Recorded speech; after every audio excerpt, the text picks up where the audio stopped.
En 2020 sort Last and First Man, réalisé par le compositeur islandais Jóhann Jóhannsson, un film expérimental qui retrace l'histoire de l'extinction de l'humanité après des millénaires d'évolution. C'est l'adaptation du roman d'Olaf Stapledon Les Premiers et les Derniers, sorti en 1972, qui dresse le portrait des derniers hommes, le paroxysme de l'évolution humaine, et qui retrace toutes leurs histoires d'évolution, de voyage, d'exploration spatiale, ainsi que d'esprits connectés. Donc c'est une fresque qui va retracer toute l'histoire de l'humanité, le tout, dans le film en tout cas, narré par la voix off de Tilda Swinton qui, comme le narrateur omniscient du roman, va s'adresser directement au spectateur. C'est le futur qui parle directement au passé, c'est un face-à-face entre deux époques. We who are the last men earnestly desire to communicate with you. We can help you. And we need your help. Jusqu'ici, rien de fondamentalement original. On peut d'ailleurs dresser quelques points communs avec Arrival de Denis Villeneuve, dont la BO était justement composée par Jóhann Jóhannsson. Mais c'est dans la manière dont cette histoire va être mise en image que le réalisateur-compositeur tire son épingle du jeu, avec une approche vraiment originale et vraiment unique. Plutôt que de retranscrire toute l'échelle de cette histoire, la mise en scène se fait très minimaliste. Pour illustrer cette fresque grandiose sur l'évolution humaine, la conquête spatiale, pas de personnages, pas d'intrigue à proprement parler, mais simplement des plans sur des monuments abandonnés, des blocs de béton fixes et immobiles. Loin d'être lassante ou de traduire un manque de budget, cette approche unique est thématiquement organique avec le film, elle est là pour supporter le propos du film et elle en fait une œuvre contemplative et lourde de sens. Dans Last and First Man, les décors transcendent ce rôle de toile de fond pour devenir le sujet et l'incarnation même du propos du film, autour duquel vont graviter tous les choix de mise en scène. Tout d'abord, les monuments filmés ne sont pas anodins, ce sont les Spomenik, érigés entre les années 60 et 70 en ex-Yougoslavie. Leur design nous plonge immédiatement dans un univers de science-fiction, avec ce mélange de brutalisme et de futurisme qui crée vraiment un univers hors du temps qui accompagne parfaitement la narration de Swinton. Ces lieux sont si grandioses, c'est à se demander pourquoi ils n'accueillent pas plus souvent des tournages. Ainsi, par son simple choix de décor, avec très peu de budget et sans aucun effet spéciaux, le film arrive à créer un univers de science-fiction totalement crédible et je trouve que c'est très impressionnant. Ensuite, les monuments spécifiques qui apparaissent à l'écran sont toujours choisis en lien avec la narration. Par exemple, un monument en forme de fleur va rappeler la genèse, la naissance, l'origine de l'humanité. Un monument avec des motifs de cellules va accompagner le propos sur le contrôle génétique ou la structure de la société, ou la description de l'espèce humaine, la description physique des espèces présentées par Tilda Swinton va être accompagnée d'images de monuments pareidoliques, c'est-à-dire qui ressemblent à des visages humains.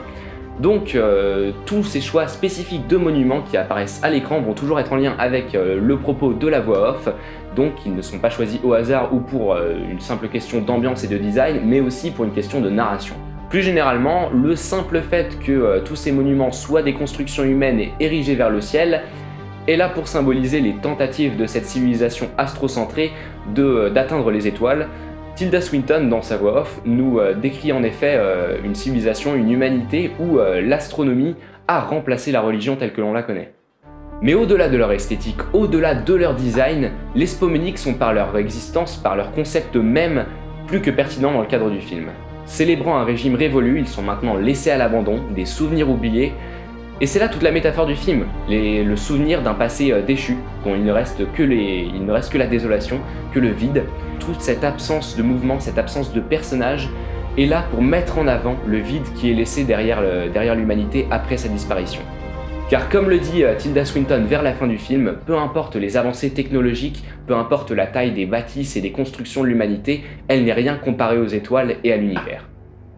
Great are the stars, and humankind is of no account to them.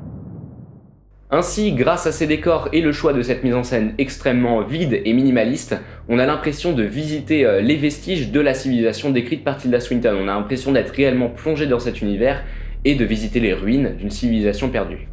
De plus, la narratrice nous décrit également le fonctionnement de cette société du futur. Elle nous décrit les évolutions humaines et notamment le fait que maintenant, la population humaine peut communiquer mentalement. C'est une sorte d'esprit connecté, un esprit ruche qui réunit tous les humains et qui forment à terme une sorte de mémoire communautaire. Tous les individus ont accès au passé global de leur société. When these individuals join in simultaneous mental unity, the entire past of the species appears as a personal memory. Et cela reflète d'après moi le choix de filmer des monuments, car pour filmer la désolation, pour filmer le futur, on aurait pu simplement filmer des bâtiments abandonnés, mais le choix de filmer spécifiquement des monuments rappelle cette notion de souvenir communautaire justement, car les monuments sont tout simplement la marque d'un passé global et non pas individuel, mais le passé d'une population complète ou d'un groupe de personnes. Donc le choix de filmer des monuments, au-delà de son simple esthétique et de son apport narratif, est également là d'un point de vue thématique et a totalement un sens. Quel génie!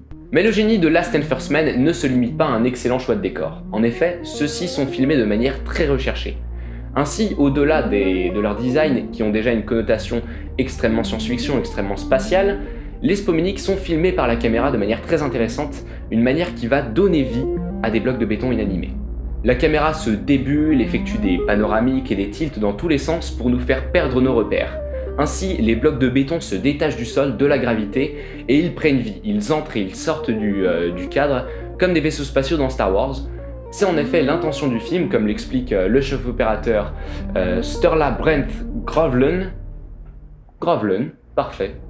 Et comme il explique, l'intention est justement de créer cette idée de vaisseaux spatiaux en filmant des objets inanimés, en déplaçant la caméra, on a l'impression qu'ils prennent vie et qu'ils se déplacent.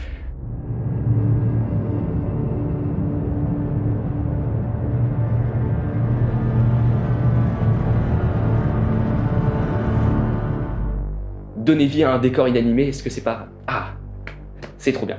Ainsi, en plus d'avoir un décor lourd de sens, Johansson porte également un regard particulier sur ceux-ci, pour mettre en avant leur sens et leur esthétique et créer un univers. Et c'est là toute l'idée du film, de créer, de suggérer un univers, un monde, sans le montrer, tout en nous faisant perdre nos repères. Nos repères spatiaux certes, mais aussi temporels, car de la même manière qu'on va donner vie à des objets inanimés, eh bien on va également filmer une histoire qui se passe des millénaires dans le futur, de manière très analogique, avec une caméra pellicule 16 mm, en noir et blanc, un côté très granuleux, un côté très ancien, qui va donner un aspect assez documentaire je trouve à l'œuvre, un aspect documentaire déjà présent à travers la voix off très omnisciente de Tilda Swinton. Mais donc, quand on parle d'un faux documentaire de science-fiction qui joue beaucoup sur l'immobilité, sur un côté analogique 16 mm, eh bien, on peut s'empêcher de penser à La Jetée de Chris Marker, sortie pendant la Nouvelle Vague, qui, de la même manière, jouait sur l'immobilité, racontait une fable de science-fiction, un voyage à travers le temps. Donc voilà, j'aime bien ce petit parallèle entre les deux œuvres. Enfin bref, on montre l'avenir en filmant le passé, et cette polarité, cette contradiction, on va la retrouver un peu partout dans l'œuvre, comme on l'a vu dans la mise en scène, dans cette forme très analogique qui s'oppose à un propos très futuriste, et on va la retrouver évidemment dans le titre avec Last and First Men, donc les premiers et les derniers hommes. Donc voilà, on a cette idée d'opposition qu'on va retrouver un peu partout dans l'œuvre et également dans la musique comme on va le voir. Donc pour finir, cette approche très minimaliste du film, bien que très réfléchie comme on l'a vu, est également là pour laisser la place à la bande-son, car il ne faut pas oublier que Johansson est avant tout un compositeur et il se charge également de la bande-son de ce film, évidemment, en plus de le réaliser. Et donc, la bande-son est absolument superbe.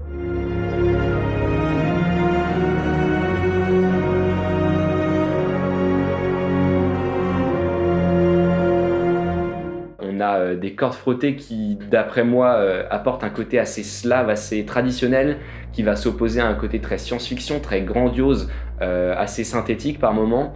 Le tout avec des chœurs qui vont apporter un aspect religieux par moments, qui va avec le propos de la narratrice qui compare l'astronomie à la religion dans cet univers futuriste.